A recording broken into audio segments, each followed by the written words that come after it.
ध्येय प्रकाशनमध्ये तुम्हा सर्वांचं स्वागत। आज इयत्ता 10वी विषय इतिहास। तर आज आपण पुढचे धडे अभ्यासणार आहोत। तर धडा 4 त्या धड्याचं नाव आहे भारतीय कलांचा इतिहास। तर कला म्हणजे काय? भारतातील दृक कला परंपरा, भारतातील ललित अंगिक कला परंपरा, कला उपयोजित कला आणि व्यवसायाच्या संधी।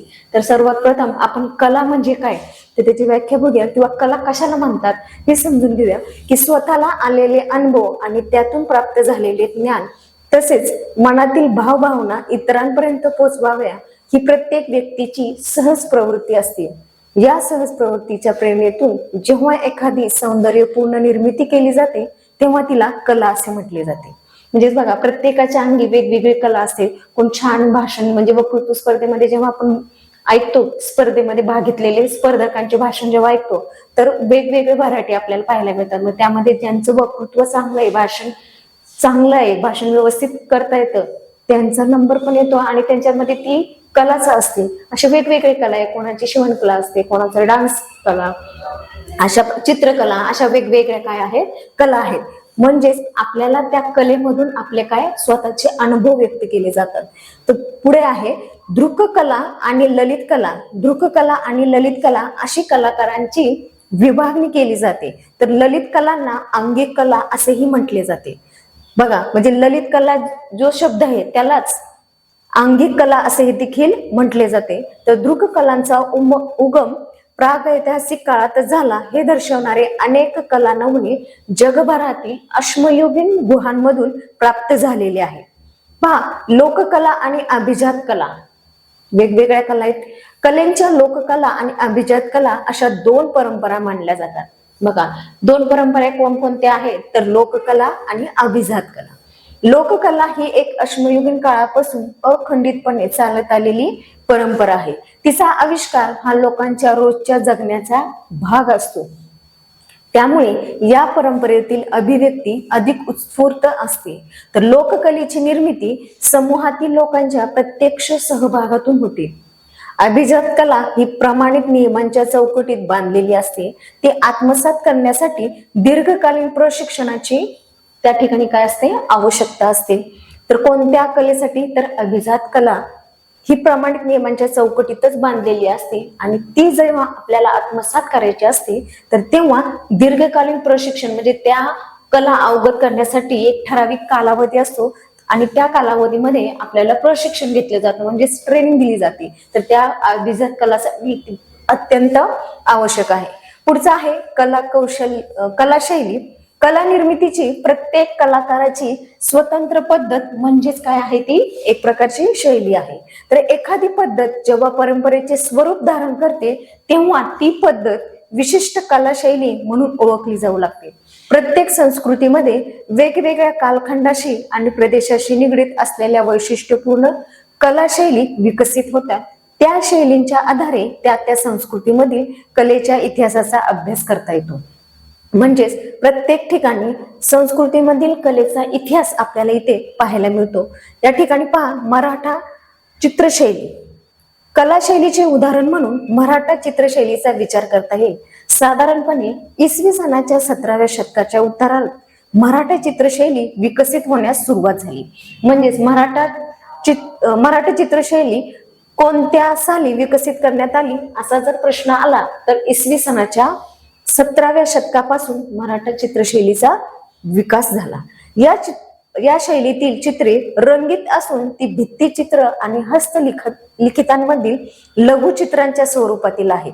म्हणजेच ही जी शैली आहे तर या शैलीमध्ये जी चित्र आहेत, जे रंग आहेत तर ते काय आहेत वेगवेगळे आहेत। मग त्यामध्ये चित्र कोणकोणती वापरली तर भित्तचित्र आणि हस्तलिखित लघुचित्रांचा वापर केलाय। यामध्ये वाई, पेनवली, सातारा यासारख्या ठिकाणी जुन्या वाड्यांमधून मराठा चित्रशैलीतील काही भित्तचित्रे पाहण्यास मिळतात। म्हणजे अजूनही ही जी भित्तचित्रे जर तुम्हाला पाहायची असेल तर हे कोणकोणत्या ठिकाणी पाहायला मिळतात तर वाई, मेनवली आणि सातारा या ठिकाणी आपल्याला अजूनही जुन्या वाड्यांमधून ही मराठा चित्रशैली आपल्याला पाहायला मिळते। तर मराठी चित्रशैलीवर राजपूत चित्रशैलीचा आणि युरोपीय चित्रशैलीचा प्रभाव पडलेला दिसतो। तर एखादी विशिष्ट चित्रशैली ज्या काळात विकसित झाली असेल त्या काळातील राहणीमान, पोशाख, रीतिरिवाज इत्यादी गोष्टींचा अभ्यास त्या शैलीतील चित्रांच्या आधारे करता येतो. म्हणजेच एखाद्या विशिष्ट काळातलं जर आपल्याला पाहायचं असेल की त्या ठिकाणचं त्या काळातील राहणीमान कसं होते, पेहराव कसा होता, पोशाख कसा होता, त्या ठिकाणचे रीतिरिवाज कसे होते, हे देखील आपल्याला शैलीच्या चित्राच्या आधारे दिसून येतं. त्याचबरोबर आता पुढे पाहूया की भारतातील दृककला परंपरा. तर दृककलांमध्ये चित्रकला आणि शिल्पकला यांचा समावेश होतो. चित्रकला पहा, भित्तिचित्र, बोधिसत्व, पद्मपाणी हे दिसत आहे की इथं भित्तिचित्र दाखवलेलं आहे. तर आता चित्रकला द्विमितीय असते. उदाहरणार्थ निसर्गचित्र, वस्तुचित्र, व्यक्तिचित्र, वास्तूंचे आरेखन इत्यादी चित्रे रेखाटले जातात. त्यासाठी शिलाखंड, भिंती, कागद, सुती किंवा रेशमी कापडाचे फलक, मातीची भांडी यासारख्या माध्यमांचा उपयोग केला जातो. उदाहरणार्थ अजिंठा लेण्यातील बोधिसत्व, पद्मपाणिनीचे भित्तिचित्र उदाहरण देखील दिलेले बघा. लोकचित्रकला शैली तर अश्मयुगीन काळातील गुहाचित्रे अनेक देशांमध्ये आढळून येतात. भारतामध्ये मध्य प्रदेश, उत्तर प्रदेश, बिहार, उत्तराखंड, कर्नाटक, आंध्र प्रदेश आणि तेलंगणा या राज्यामध्ये गुहाचित्रे असलेली स्थळे आहेत. म्हणजे कोणकोणत्या ठिकाणी गुहाचित्रे दिसून येतात किंवा आढळतात किंवा आहेत, तर वेगवेगळे जे प्रदेश आहेत त्यामध्ये आहे भारतामधलेच मध्य प्रदेश आहे, उत्तर प्रदेश आहे, बिहार, उत्तराखंड, कर्नाटक, आंध्र प्रदेश, तेलंगणा या राज्यांमध्ये ही गुहाचित्रे दिसून येतात. तर मध्य प्रदेशातील भीमबेटका येथील गुहाचित्रे प्रसिद्ध आहेत. बघा, परीक्षेमध्ये प्रश्न विचारला जातो गाळ्याला जागा किंवा एका वाक्यात की मध्य प्रदेशातील डॅश डॅश येथील गुहाचित्र प्रसिद्ध आहे. मग कोणत्या ठिकाणातील गुहाचित्र प्रसिद्ध आहे, तर भीमबेटका येथील गुहाचित्र प्रसिद्ध आहे. भीमबेटकाचा समावेश जागतिक सांस्कृतिक वारसा स्थळांमध्ये करण्यात आलेला आहे. तर गुहाचित्रांमध्ये मनुष्याकृती, प्राणी आणि काही भौमितिक आकृतींचा समावेश असतो. पुराश्म युग ते शेतीची सुरुवात होईपर्यंतच्या काळापर्यंत या चित्रांची शैली, त्यांचा विषय त्यामध्ये बदल होत गेलेले आढळतात. तर चित्रांमध्ये नवीन प्राणी आणि वनस्पती यांचा समावेश झालेला दिसतो. तसेच मनुष्याकृतीच्या रेखाटण्याच्या पद्धतीत आणि वापरलेल्या रंगांमध्ये सुद्धा फरक होत जातो. या चित्रांमध्ये काळा, लाल, पांढरा यासारखे नैसर्गिक द्रव्यांपासून तयार केलेले रंग वापरलेले असतात. त्या काळातील लोकांचे त्यांच्या परस्परासंबंधीचे ज्ञान आणि नैसर्गिक स्रोतांचा उपयोग करून घेण्याचे तंत्रज्ञान यांचा विकास कसा होत गेला याची कल्पना या चित्राद्वारे करता येऊ शकते. म्हणजेच या चित्रांमध्ये कोणकोणते रंग वापरतात, तर काळा, लाल आणि पांढरा या रंगांचा जास्त वापर केलेला असतो. पुढे पाहूया आपण. इथे दाखवलेला आहे वारली पेंटिंग. तर बघा, महाराष्ट्रातील वारली चित्रपरंपरा वारली चित्रपरंपरा आणि पिंगुळ किंवा चित्रकथी परंपरा ही लोककला शैलीची निवडक उदाहरणे आहेत. ठाणे जिल्ह्यातील जिवा, सौम्या, मशे यांचा वारली चित्रकला लोकप्रिय करण्यात फार मोठा वाटा आहे. त्यांना त्यांच्या वारली चित्रासाठी भारतीय आणि जागतिक स्तरावरचे अनेक पुरस्कार मिळालेले आहेत. सन 2011 मध्ये त्यांना पद्मश्री हा बहुमान मिळाला आहे. बघा, साल सुद्धा विचारलं जातं की कोणत्या साली पद्मश्री बहुमान मिळालेला आहे, तर 2011 या साली. इथे वेगवेगळी चित्र पण दाखवलेली आहे. इसवी सनाच्या 12व्या शतकातील सोमेश्वर या चालुक्य राजाने लिहिलेला मालसोलाल्स किंवा अभिलक्षितार्थ चिंतामणी या ग्रंथात चित्रकथी परंपरेचे वर्णन केलेले आढळते. त्यावरून या परंपरेच्या प्राचीन तत्वाची कल्पना येते. कठपुतळ्या किंवा चित्रांच्या साह्याने रामायण, महाभारतातील कथा सांगण्याची परंपरा म्हणजेच चित्रकथी परंपरा. या परंपरेतील चित्रे कागदावर काढून नैसर्गिक रंगात रंगवलेली असतात. एका कथेसाठी साधारणपणे 30 ते 50 चित्रांचा वापर केला जातो. बघा, एखादी कथा आपल्याला तयार करायची ते पण चित्राच्या माध्यमातून, तर तेव्हा त्या कथेसाठी ती एक पूर्ण कथा तयार करण्यासाठी किती चित्रांचा वापर होतो, तर जवळजवळ 30 ते 50 चित्रांचा वापर केला जातो. तर वेगवेगळ्या कथा सांगण्यासाठी अशा चित्रांच्या पिढ्यानपिढ्या चालत आलेल्या पोथ्या चित्रकथी परंपरेमध्ये जपलेल्या असतात. नामशेष होण्याच्या मार्गावर असलेल्या या परंपरेचे पुनरुज्जीवन करण्याचे प्रयत्न सरकार आणि कलाकारांतर्फे केले जात आहेत. तर चित्रांच्या सहाय्याने आख्याने सांगणे यातून प्रादेशिक लोककला परंपरेतील विविध चित्रशैली विकसित झाल्या. आता यामध्ये अभिजात चित्रकला म्हणजेच काय, तर प्राचीन भारतातील वाङ्मयामध्ये विविध कला संबंधी सांगोपांग विचार झालेला दिसतो. त्यामध्ये एकूण 64 कलांचा उल्लेख आहे. किती कलांचा उल्लेख आहे, तर 64 कलांचा उल्लेख. त्यामध्ये चित्रकलेचा उल्लेख आलेख्यम किंवा आलेख्य विद्या या नावाने केलेला आहे. आलेख्य विद्येची षडांगे म्हणजेच 6 महत्वाचे पैलू आहेत. त्यांचा विचार प्राचीन भारतीयांनी अत्यंत बारकाईने केला होता. त्यामध्ये रूपभेद म्हणजेच विविध आकार, प्रमाणबद्ध रचना आणि मोजमाप, भाव प्रदर्शन, लावण्य योजन म्हणजेच सौंदर्याचा स्पर्श, सादृश्यता याचा अर्थ वास्तव्याच्या जवळ जाणारे चित्रण, आणि वर्णिकाभंग म्हणजेच रंगाचे आयोजन यांचा समावेश आहे. विविध धार्मिक पंथांचे आगम ग्रंथ, पुराणे आणि वास्तुशास्त्रावरील ग्रंथ यामधून चित्रकला, शिल्पकला यांच्या संबंधीचा विचार मंदिर बांधणीच्या संदर्भात केलेला दिसतो. बघा, हस्तलिखितांमधील लघुचित्रे. आता हस्तलिखितांमधील लघुचित्रांवर सुरुवातीला पर्शियन शैलीचा प्रभाव होता. दक्षिणेकडील मुस्लिम राजवटीच्या आश्रयाखाली दख्खनी लघुचित्र शैली विकसित झाली. तर मुघल सम्राट अकबराच्या कारकिर्दीत पार्शियन, त्याचबरोबर भारतीय चित्रकारांच्या शैलीतून मुघल लघु चित्रशैलीचा उदय झाला. तर युरोपीय चित्रशैली, बघा मुघल शैली या चित्रांमध्ये दिसून येते की मुघल शैलीमध्ये कोणत्या प्रकारचं चित्र काढण्यात आले होते. त्याचबरोबर युरोपीय चित्रशैली, ब्रिटिश राजवटीत पाश्चात्य चित्रशैलीचा प्रभाव भारतीय चित्रशैलीवर पडलेला दिसतो. पुण्यातील शनिवार वाड्यात सवाई माधवराव पेशव्यांच्या काळात जेम्स विल्स या स्कॉटिश चित्रकाराच्या नेतृत्वाखाली एक कलाशाळा स्थापन करण्यात आली. म्हणजेच पुण्यामध्ये शनिवार वाड्यामध्ये सवाई माधवराव पेशवे जे होते त्यांच्या काळामध्ये जेम्स विल्स या स्कॉटिश चित्रकाराच्या नेतृत्वाखालीच ही एक कलाशाळा स्थापन करण्यात आली होती. आणि त्याने सवाई माधवराव आणि नाना फडणवीस यांची चित्र काढले होते. पहा, इथे दाखवलेलं आहे की सवाई माधवराव आणि नाना फडणवीस यांची चित्र, हुबेहूब चित्र त्यांनी काढलेले होते. तर वेल्सच्या सोबत काम करणारे एक मराठी गंगाराम तांबट यांचे त्यांच्या गुरुसमवेत रेखाटलेले स्वचित्र. बघा, चित्रकार गंगाराम तांबट यांच्या इथे विशेष उल्लेख करायला हवा. त्यांनी वेरूळ, कार्ले येथील लेण्यांची चित्रे काढली होती. त्यांची काही चित्रे अमेरिकेतील एल विद्यापीठात असलेल्या L centre of British art येथे जतन केलेली आहेत. म्हणजेच जर आपल्याला काही चित्र, त्या परिस्थितीचा अभ्यास जर करायचा असेल तर पूर्वी काय होती, तर भित्तिचित्र काढण्यात आलेली होती आणि त्याद्वारे आपल्याला त्या काळातील रीतिरिवाज, पोशाख, राहणीमान, त्या काळाचं पूर्ण आपल्याला माहिती मिळत होती.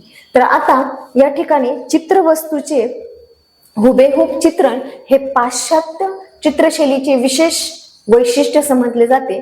मुंबईमध्ये सन 1857 मध्ये स्थापन झालेल्या जे school of art and industry या पाश्चात्य कलाशैलीचे शिक्षण देणाऱ्या कलाशाळेतून अनेक गुणवंत चित्रकार नावारूपाला आले. त्यातील पेसलनजी, बोमनजी यांनी अजिंठा लेण्यांमधील चित्रांच्या प्रतिकृती बनवण्याचे काम केले. या ठिकाणी पहा, शिल्पकला यामध्ये अशोक स्तंभ. शिल्पकला त्रिमितीय असते. उदाहरणार्थ मूर्ती, पुतळा, कलापूर्ण भांडी आणि वस्तू शिल्पे कोरली किंवा घडवली जातात. त्यासाठी दगड, धातू आणि माती यांचा उपयोग केला जातो. बघा, चित्रे कोरलेली जातात किंवा ती घडवली जातात आणि त्यासाठी जे लागणारं साहित्य आहे तर ते कोणकोणतं साहित्य, तर दगड लागेल, त्यासाठी धातू आणि माती या 3 वस्तू आपल्याला या ठिकाणी लागणार आहेत. वेरूळचे कैलास लेणे हे अखंड शिलाखंडातून कोरलेले अद्वितीय शिल्प आहे. तर सारनाथ येथील अशोक स्तंभाच्या शीर्षावरील 4 सिंहाच्या शिल्पावर आधारलेले चित्र हे भारताचे काय आहे, राष्ट्रीय मानचिन्ह आहे. म्हणजेच पहा, भारताचे राष्ट्रीय मानचिन्ह कोणतं आहे, तर अशोक स्तंभ. लोक शिल्पकला शैली, तर चित्रकलेप्रमाणेच शिल्पकला ही सुद्धा अश्मयुगीन काळा इतकीच प्राचीन आहे. दगडी हत्यारे बनवण्याची सुरुवात ही एक प्रकारे शिल्पकलेची सुरुवात होती असे म्हणता येईल. तर भारतामध्ये धार्मिक प्रसंगी मातीच्या मूर्ती तयार करून त्यांची पूजा करण्याची किंवा त्या अर्पण करण्याची प्रथा हडप्पा संस्कृतीच्या काळापासून होती. ती आज तागायत बंगाल, बिहार, गुजरात, राजस्थान अशा अनेक राज्यांमध्ये अस्तित्वात असल्याचे दिसते. म्हणजे अजूनही ती परंपरा पुढे तशीच चालत आलेली आहे. मग कोणकोणत्या ठिकाणी अजूनही ती परंपरा दिसून येते किंवा ती संस्कृती दिसून येते त्या काळातली, कोणत्या काळातली, तर हडप्पा संस्कृती या काळातली. तर बंगाल येथे दिसून येते, गुजरात, राजस्थान, बिहार अशा राज्यांमध्ये ही संस्कृती दिसून येते. तर महाराष्ट्रामध्ये तयार केल्या जाणाऱ्या गणेश मूर्ती, गौरींचे मुखवटे, बैल पोळ्यांसाठी तयार केले जाणारे मातीचे बैल, पूर्वजांच्या स्मरणासाठी उभे केलेले लाकडी मुखवट्याचे खांब, वीरगळ, आदिवासी घरांमधील साठवणीच्या मातीच्या कोठ्या इत्यादी गोष्टी या शिल्पकलेच्या लोकपरंपरेची साक्ष देतात. आता अभिजात शिल्पकला शैली म्हणजेच काय, तर हडप्पा संस्कृतीमधील मृदा, दगडी आणि कास्य पुतळे 5000 वर्षे किंवा त्यापेक्षा अधिक प्राचीन असलेल्या भारतीय शिल्पकलेच्या परंपरेची साक्ष देतात. तर मौर्य सम्राट अशोकाच्या काळातील दगडी स्तंभापासून भारतातील कोरीव दगडी शिल्प निर्मितीला खऱ्या अर्थाने सुरुवात झाली असे मानले जाते. पहा, भारहूत स्तूप म्हणजेच शिल्प मध्य प्रदेशातील सांची येथील स्तूप प्रथम सम्राट अशोकाच्या काळात उभारला गेला. त्याच्यावरील देखण्या शिल्पांची सजावट मात्र नंतरच्या काळात केली गेली असावी असे मानले जाते. तर भारतातील शिल्पकलेचा विकास नंतरच्या काळात होत राहिला याची साक्ष आपल्याला भारहूत येथील स्तूपावरील शिल्पाद्वारे मिळते. तर बौद्ध धर्माचा प्रसार भारताबाहेर दूरवर झाला, त्यामुळे त्या देशामध्ये स्तूप उभारण्याची परंपरा सुरू झाली. इंडोनेशियातील बोरोबुदूर येथील स्तूप हा जगातील सर्वाधिक मोठा स्तूप आहे. तो इसवी सनाच्या 8व्या-9व्या शतकात बांधला गेला. इसवी सन 1991 साली युनेस्कोने बोरोबुदर जागतिक वारसा स्थळ म्हणून जाहीर केले. आता भारतीय मूर्ती विज्ञान बघा, अफगाणिस्तान आणि आसपासच्या प्रदेशात इसवी सनापूर्वी 2ऱ्या शतकात ग्रीक आणि पार्शियन प्रभाव दर्शवणारी गाधार शिल्पकला शैली उदयाला आली. इसवी सनाच्या 1ल्या ते 3ऱ्या शतकात म्हणजेच कुशाण काळात मथुरा शिल्पशैली उदयाला आली. या शैलीने भारतीय मूर्ती विज्ञानाचा पाया घातला. पहा, इथं नटराजची मूर्ती दिसून येते या चित्रामध्ये. तर या शैलीने भारतीय मूर्ती विज्ञानाचा पाया घातला. देवप्रतिमांचा उपयोग करण्याची कल्पना कुशाण नाण्यांवर प्रथम पाहण्यास मिळते. गुप्त साम्राज्याच्या काळात भारतीय मूर्ती विज्ञानाचे नियम तयार होऊन शिल्पकलेचे मापदंड निर्माण झाले.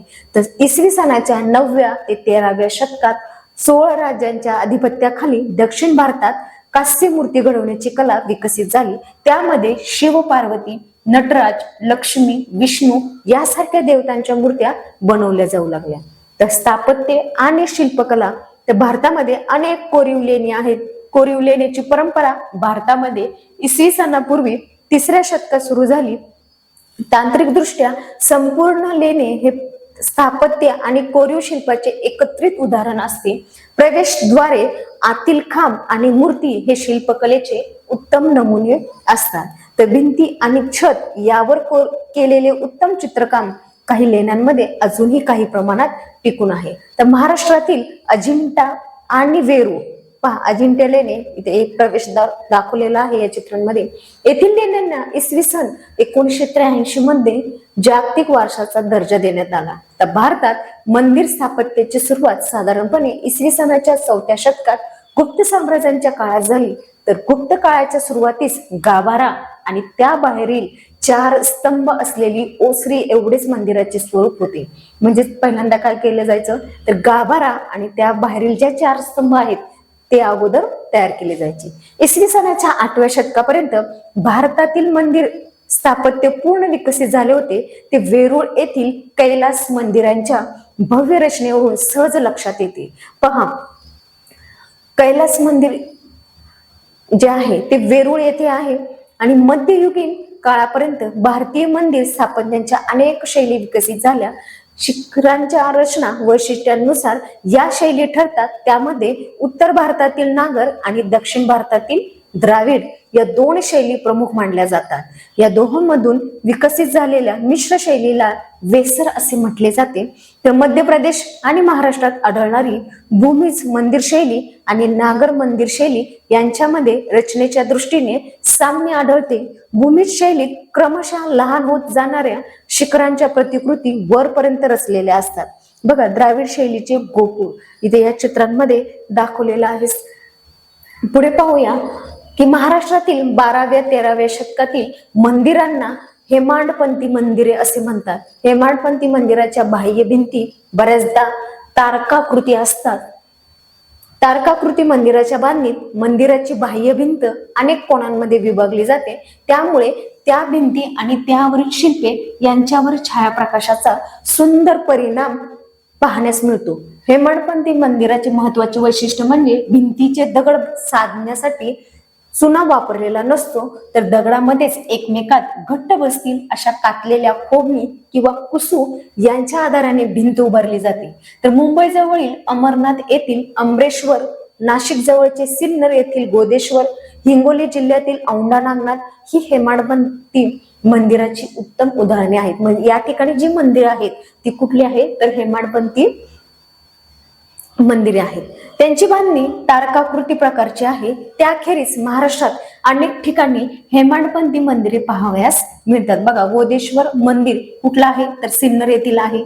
मध्ययुगीन भारतामध्ये मुस्लिम सत्ताच्या आश्रयाखाली पर्शियन, मध्य आशियाई, अरबी आणि इस्लाम पूर्व भारतीय असे स्थापत्य शैलीचे अनेक प्रवाह एकत्र आले.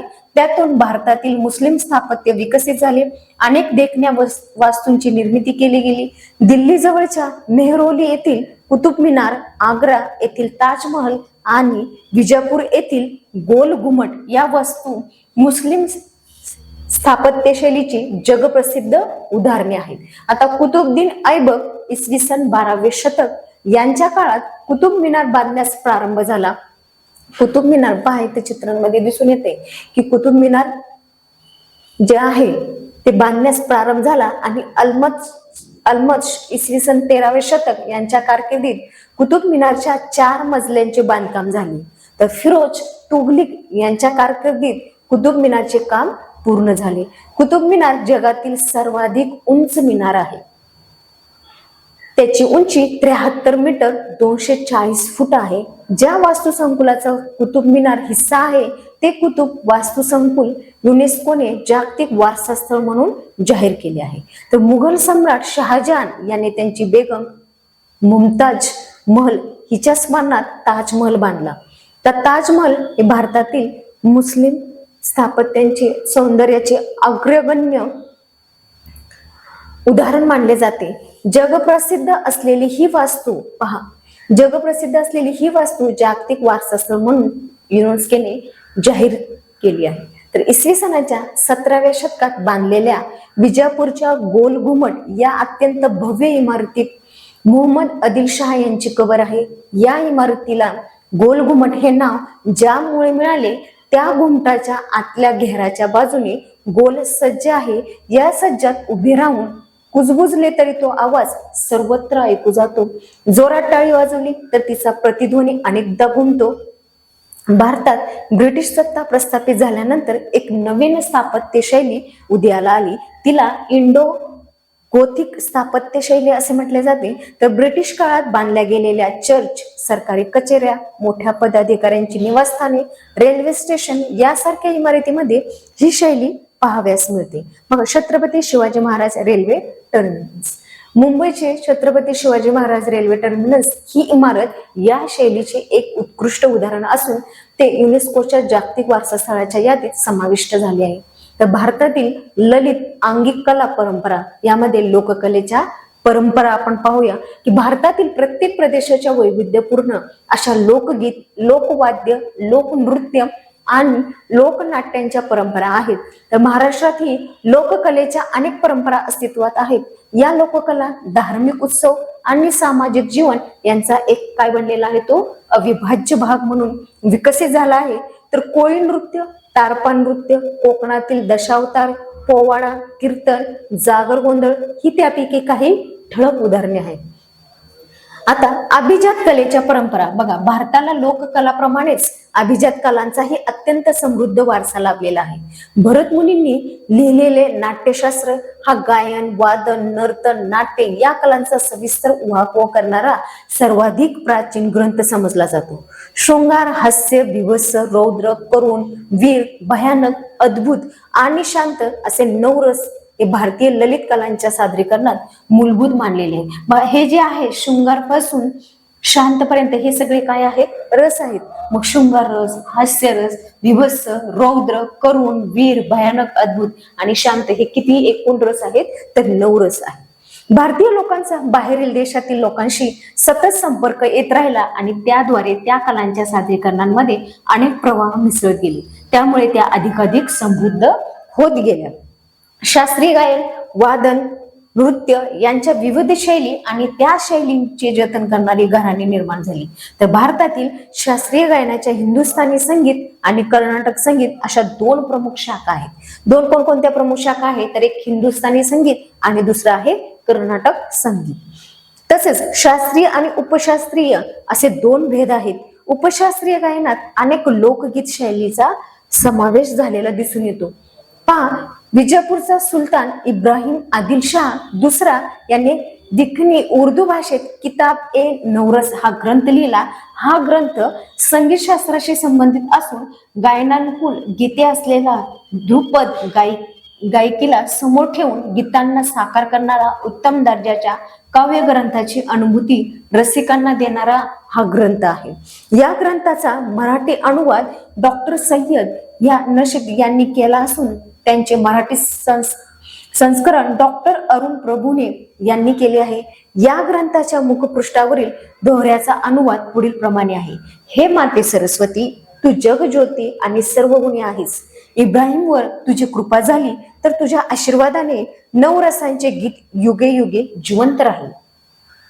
उत्तर भारतातील कथ्थक, महाराष्ट्रातील लावणी, ओडिशाचे ओडिसी, तमिळनाडूचे भरतनाट्यम, आंध्रचे कुचिपुडी, केरळचे कथकली आणि मोहिनी अट्टम या नृत्य शैलीच्या सादरीकरणात शास्त्रीय गायन, वादन आणि नृत्य यांचा सुरेख मेळ पाहण्यास मिळतो. बघा, प्रत्येक ठिकाणी एक नृत्य प्रसिद्ध असतं. तर उत्तर भारतामध्ये कथ्थक हे नृत्य आहे, महाराष्ट्रामध्ये लावणी, ओडिशामध्ये ओडिसी, तमिळनाडूचे आहे भरतनाट्यम, आंध्रचे आहे कुचिपुडी, केरळचे कथकली आणि मोहिनीअट्टम हे नृत्य प्रकार जे आहेत ते प्रसिद्ध आहेत. तर स्वतंत्र भारतात शास्त्रीय संगीत आणि नृत्य सामान्य रसिकांपर्यंत पोहोचावे या दृष्टीने विविध ठिकाणी संगीत नृत्यांचे महोत्सव साजरे केले जातात. त्यांचा आस्वाद घेण्यासाठी केवळ भारतातूनच नव्हे तर परदेशांमधूनही अनेक रसिक येतात. म्हणजे फक्त भारतामधले लोक येतात किंवा रसिक ज्यांना हे आवडतं तेच येत नसेल तर परदेशातून सुद्धा लोक म्हणजेच रसिक या ठिकाणी पाहायला येतात. तर पुण्यातील प्रतिवर्षी सवाई गंधर्व यांच्या नावाने होणारा संगीत महोत्सव प्रसिद्ध आहे. पहा, या ठिकाणी लावणी नृत्य म्हणजेच महाराष्ट्रातला दाखवलेला आहे. त्याचबरोबर कथकली केरळ या देशातला आहे, केरळ या राज्यातला आहे. तर अलीकडील काळात भारतीय संगीताच्या क्षेत्रात विशिष्ट शैली किंवा विशिष्ट घराणे यांच्या मर्यादा ओलांडून अभिनव प्रयोग करण्याकडे कल असलेला दिसतो. त्यामध्ये पाश्चात्य संगीत, पाश्चात्य नृत्य यांचा मेळ भारतीय संगीताशी घालण्याचा प्रयत्नही दिसतो. अशा प्रकारे नवीन शैली विकसित करणाऱ्या कलाकारांमध्ये उदय शंकर यांचे नाव प्रामुख्याने घ्यावे लागेल. त्यांनी भारतीय शास्त्रीय नृत्य आणि युरोपीय रंगभूमीवरील नाट्य परंपरा यांचा मेळ साधला. त्याबरोबर त्यांनी त्यांच्या शैलीमध्ये लोकनृत्याच्या विविध शैलींनाही स्थान दिले. भारतीय ललित कलांच्या सादरीकरणाचे क्षेत्र अशा तऱ्हेने विस्तारताना दिसत आहे. ही गोष्ट भारतीय दृक्कलांच्या क्षेत्रातही सातत्याने घडते आहे. कला, उपयोजित कला आणि व्यवसायाच्या संधी. बघा, आता यामध्ये कला पहिल्यांदा पाहूया की कलेचा इतिहास ही एक ज्ञान शाखा आहे. त्या क्षेत्रात संशोधनाच्या आणि व्यवसायाच्या संधी उपलब्ध होऊ शकतात. पहिला आहे कलेच्या इतिहासाचे अभ्यासक पत्रकारितेच्या क्षेत्रातही काम करू शकतात. कला वस्तूंच्या खरेदी विक्रीचे एक स्वतंत्र जग आहे. तिथे कला वस्तूंचे मूल्य ठरवण्यासाठी ती कला वस्तू नकली नाही ना हे पारखण्याची आवश्यकता असते. त्यासाठी कलेच्या इतिहासाचा सखोल अभ्यास असणाऱ्या तज्ज्ञांची आवश्यकता असते. तिसरं आहे सांस्कृतिक वारशाचे जतन आणि संवर्धन तसेच सांस्कृतिक पर्यटन ही आता नव्याने विकसित होणारी क्षेत्रे आहेत. या क्षेत्रांमध्येही कलेच्या अभ्यासकांना अनेक व्यावसायिक संधी उपलब्ध आहेत. त्यामध्ये आहे संग्रहालय आणि अभिलेखागार, ग्रंथालय आणि माहिती प्रसारणाचे तंत्रज्ञान, पुरातत्वीय संशोधन आणि भारतीय विद्या ही काही महत्वाची क्षेत्रे आहेत. आता उपयोजित कला तर दृक आणि ललित कलांच्या क्षेत्रात कलेचा केवळ रसिकांनी रसास्वाद घ्यावा म्हणून कला निर्मिती केली जाते. सर्व कला क्षेत्रातील कलाकारांचा तो प्राथमिक हेतू असतो. त्याखेरीज कलात्मक रचना आणि उपयुक्तता यांची सांगड घालून अनेक प्रकारची निर्मिती केली जाते. अशा प्रकारे उपयुक्तता हा हेतू ठेवून कला निर्मिती करणे म्हणजेच उपयोजित कला. आता औद्योगिक आणि जाहिरात क्षेत्र तसेच घरांची सजावट आणि सजावटीच्या वस्तू, रंगमंचावरील नैपथ्य, चित्रपट आणि दूरदर्शनवरील कार्यक्रम यासाठी आवश्यक असणारे कला दिग्दर्शन, प्रकाशन आणि मुद्रण क्षेत्रात पुस्तके, नियतकालिके, वर्तमानपत्रे यांची मांडणी, सजावट व सुलेखन, भेट कार्ड, आमंत्रण पत्रिका, वैयक्तिक लेखन सामग्री, भेट वस्तू इत्यादी अनेक गोष्टींसाठी उपयोजित कला क्षेत्रातील जाणकारांची आवश्यकता असते. पुढे आहे स्थापत्य आणि छायाचित्रण ही क्षेत्र ही उपयोजित कला या सदराखाली येतात.